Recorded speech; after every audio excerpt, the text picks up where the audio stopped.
जय श्री कृष्णा, राधे राधे। वैशाख मातम्य का चौथा अध्याय।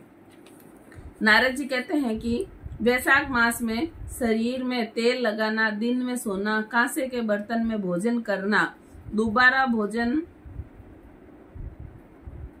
खाट पर सोना, घर में स्नान करना, ये सब कार्य वर्जित है। वैशाख मास में दोपहर के समय थके हुए ब्राह्मण के पैर दबाना सब व्रतों में उत्तम व्रत है।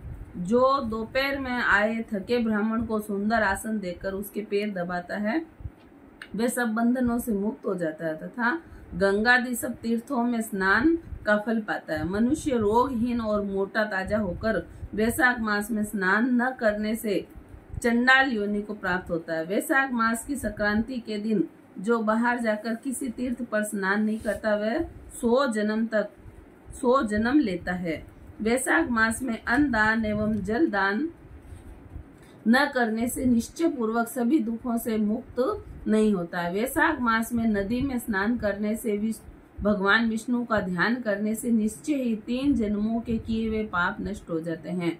प्रातः काल समुद्र में गिरने वाली नदियों में स्नान करने से 7 जन्मों के पाप और उषा काल में सप्त गंगा में स्नान करने से करोड़ों जन्मों के पाप नष्ट हो जाते हैं। जाह्नवी, वृद्ध गंगा, कालिंदी, यमुना, सरस्वती, कावेरी, नर्मदा और त्रिवेणी ये सप्त गंगा है। वैशाख मास में बहते हुए जल में मंजन करने से सारे जन्म के किए हुए पाप नष्ट हो जाते हैं। दूध से उत्तम दही और दही से उत्तम घी, वैसे ही सब मासों में कार्तिक मास में माघ और माघ से वैशाख मास उत्तम है। दरिद्र और पराधीन को जो भी थोड़ी से थोड़ी वस्तु, जल, कंद, मूल, फल, गुड़, छाछ आदि मिल जाए वही दान करनी चाहिए।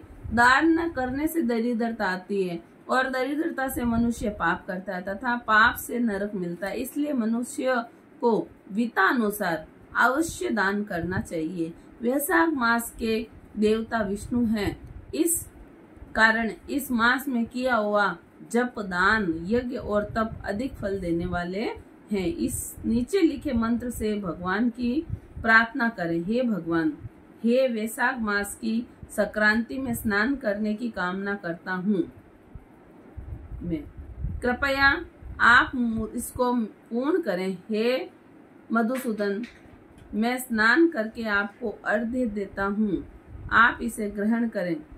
गंगादि सब तीर्थ मेरे अर्घ्य को ग्रहण करके मुझ पर प्रसन्न हो। आप समदर्शी पापियों पर भी कृपा करके मेरे अर्घ्य को ग्रहण करें और यथोचित फल देवें।